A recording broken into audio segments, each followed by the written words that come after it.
Welcome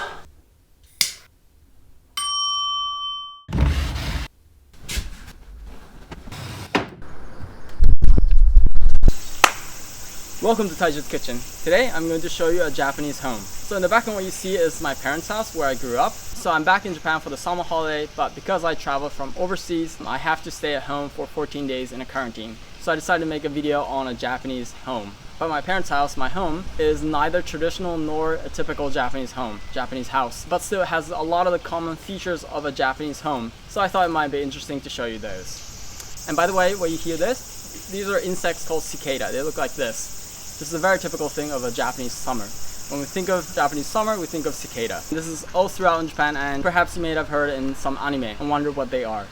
And also what I'm wearing right now, this is called jinbe. This is a traditional Japanese summer wear. And this is kind of like a very easy version of kimono with thin material and no belt, and it's tied on the side like this. So it's very easy, and also it's not long, and I'm wearing kind of like a pants. So this is a casual wear, this is easy clothing that a lot of people wear in the summer at home. Then let's get into it, and I'm going to show you my home. Here we have the nameplate, and next to the nameplate we have what's called interphone. I think it's a made-up Japanese English word. You can push it to call the person inside, and we have a camera in here, and we can see the person who's visiting. I think in the States it's become more popular. We have this in Japan for a while now, and nowadays I think every household would have some of these. Then let's get inside.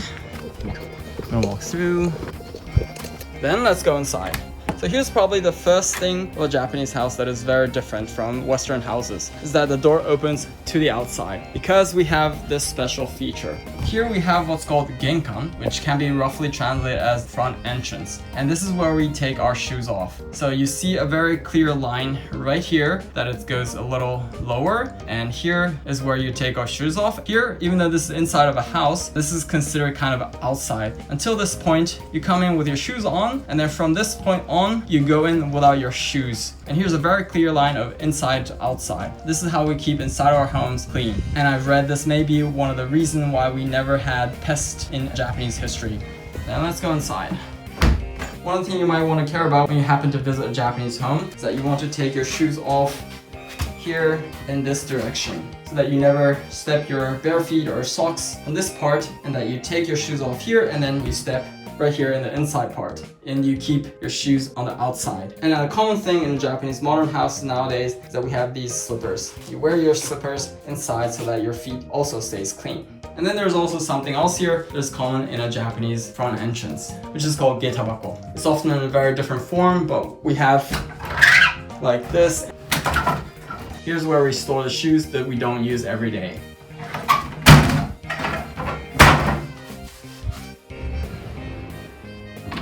Let's go inside. Here we have our kitchen. So kitchen is not that very different, I think, from other countries, but we have a couple of features that are quite distinct. One of those is this kind of mini oven toaster. We use this mostly for our bread. I think a lot of households in Japan don't have those regular toaster that you put in slices, because a lot of the bread in Japan are not necessarily sliced. We have quite variation of bread, so it's quite common in Japan to have these kind of mini toaster oven. So you can put some bread in here, and it has several different features, like you can bake gratin or baked potatoes, baked mochi, sweet potato, cookie. You can even make some pizza and whatnot. So that is quite common to have these in Japanese homes. And second is that we have quite a big sink that is primarily for cooking fish. You can clean a whole fish in here. And third feature is usually placed right under a stove, and that is a fish grill. And you can put in several fish or like a big piece of fish in here, because in Japan one of the most common way to eat fish is to grill it. Almost any household would have this, and you can lay the fish here and then the fat will drain to the side. And this we even have a little window. When you start grilling, you can even see inside how it's grilling. And here we have a neat feature where you can time how long you want to grill. Then let's go further. So when we go further down, here we have our toilets. Japanese toilets are also quite different from the toilets in other countries. Let me pick this out. It's So the first difference is that these seats are heated. In the summer right now, of course, it's not heated, but in the winter you can turn on the heater and then you don't have to sit on a cold toilet seat. And it's a very nice feature. And the second thing, you can't really see it from here, but we have a special feature called washlet. So here there are different buttons. So here it says bottom, and what it is that when you press this, then small nozzle will come out here and then it starts shooting some water. This feature doesn't work right now. There's a sensor in the toilet that only works when somebody's sitting on that seat. You can also change the strongness of it, or you can also change the position. And so it's a quite nice feature that washes your bottom when you do the number 2. So that's that. And the third feature is that behind the toilet, this is where the water is stored. I think you can take this out.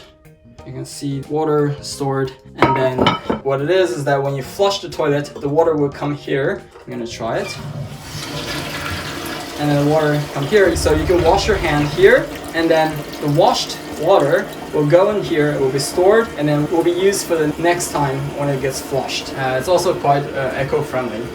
Then let's go out. And here we have our bathroom or bathing room where we bathe or shower. And then usually the room right before that is our change room here, where we take off our clothes when we bathe. And here's a little sink for brushing our teeth. And here's a little mirror. And here's our shower room. And here also the inside of the shower room and the outside of the shower room is also very clearly defined.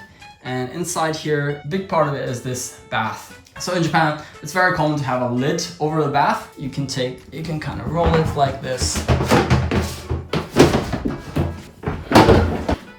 So here we have our bath, and it's very common in Japan nowadays that has here a feature that where you can press here to fill in how much ever water you want. And there's also a feature here where you can reheat the water. Because how we bathe is that we use the same water for everyone. So how do we take bath in Japan? So this will be filled with hot water. And we usually have like a very small chair like this. And we sit on it. And we also have a small bucket like this called senmenki. What we do is we take in the water from the bathtub, and then we wet ourselves, and then we wash our body like this, of course, and then take the water again, and then we wash ourselves before we go into the bathtub. So that when we go into the bathtub, in the hot water, we are very clean. Once we're clean, so we go into the bathtub with clean body like this, and we bathe. So bathing is a very important part of our lives in Japan. One, because we care about the cleanliness, but also because it is so very humid in Japan, especially in the summer. So a lot of things go bad very fast, and our bodies start to smell very fast when we don't bathe every day. And in the winter it gets really cold, and so like I said, almost everybody bathes every day. But because we clean our body first and then we bathe in and we use the same water for the whole family, it's still very eco-friendly. So, and once you're finished bathing and when you're warmed up, you get out, and then here comes in the lid. So when you put the lid on, then the water stays warm for the next person. And then you don't go directly outside, you dry yourself with your towel like here inside this bathing area. So this is the wet area, and when you go outside, your body is dry. There's also a very clear line of wet area and a dry area. Very similar to the Genkan, the front entrance. And usually right outside of the shower room or bathing room, we have our laundry machine. So that's another special thing in Japan. And that is we have a small hose like this that you can take out. This is the end of the hose, and then you take the hose, and then what you do with it is that you put this inside the bathtub. So what you do is that, imagine that here is filled with hot water, and then this goes inside, and you can also close this, and this stays inside, and this goes directly to the laundry machine, and you can reuse the water for the bathtub and use it for the washing, because one, it's warm, but also it's clean because you have washed your body before you go into the bathtub. And here it says bath water. You can use that for washing. Of course, you can use the regular water as well. Then let's go to the next room. So here, where the floor is covered with tatami mattress, and this is called Washitsu, or Japanese room. At the moment, it is used for the playroom for my nephew. Usually this is where we sleep. And if you ever have a chance to be invited to a Japanese home, you don't want to go on to this tatami mattress with your slippers. So what you want to do is you want to Take your slippers off here, and here is also a clear line of inside the Washitsu, the Japanese room, and outside. You want to leave your slippers outside. And then here is the Japanese room. And here in the corner of the Japanese room, there's a Buddhist altar. So you can open this up. This is how it looks inside. And then here we have the name list of our ancestors. For example, here on the 4th of the month, and here the 5th of the month, and you see the different names. On the year they died, Showa, 63rd year, and 9th month, so September 5th. This is the name of the person of this life. This is actually my grandfather, Kanamaru Wasaburo. This is the Buddhist name that he received when he died. And this is the so-called ihai. And what you do here is you light the candle.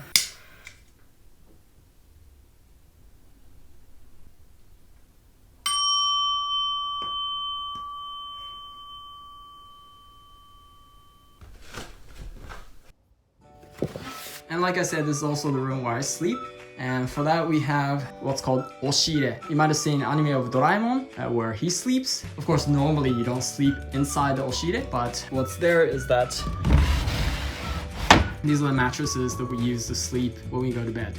So to lay the futon mattress, first take away the pillow and the sheets. You first lay the bottom futon and then cover it with sheets as you would normally do.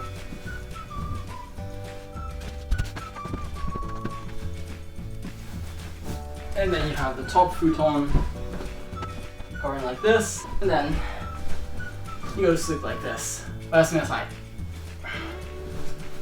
then when you wake up, when you put this back in oshire, there's a certain way to fold this. So for the covering futon, the kakebuton, you fold it like this in quarter. This will fit in oshire perfectly. And then take away the sheets. For the sheets, I don't think there's a particularly right way to fold this. And for the bottom futon, since it's narrow, then fold it like this in third. This have the same shape as the quarter folded kakebuton, the covering futon. As you see like this, they have the same shape now, and then this fit oshire perfectly. And then put the pillow and the sheets right over it. And then we have an open space again. This is how we use the room efficiently in Japan. And then let's go outside. And here's another special Japanese feature. I don't know if you can really see it, but this is a net.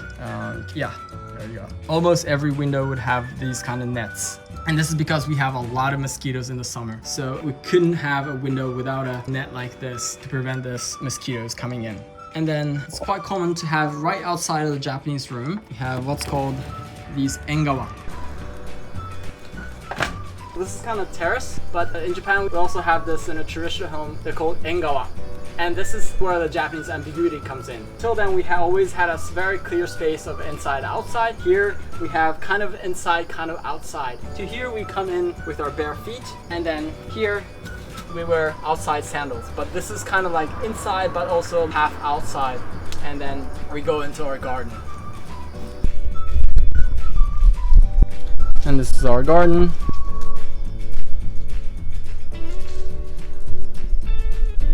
This is kind of half Japanese, half Western style. Here we have the persimmon, the kaki tree.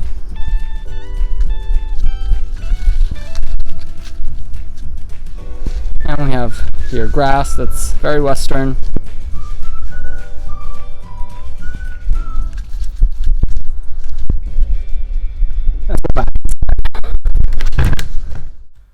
So that's the end of the tour of my home. I hope this video was somewhat interesting, somewhat informative, and hopefully it gave you a little bit of feeling of being invited to a Japanese home. If you liked what you saw, please hit that like button, and I'll be so grateful if you could share my channel and my videos with your friends or family. And now, since I'm back in Japan for a little while and my quarantine will end soon, I'm planning to make a couple other videos on modern Japanese culture. And so please look forward to those videos. Until then, stay healthy. Bye.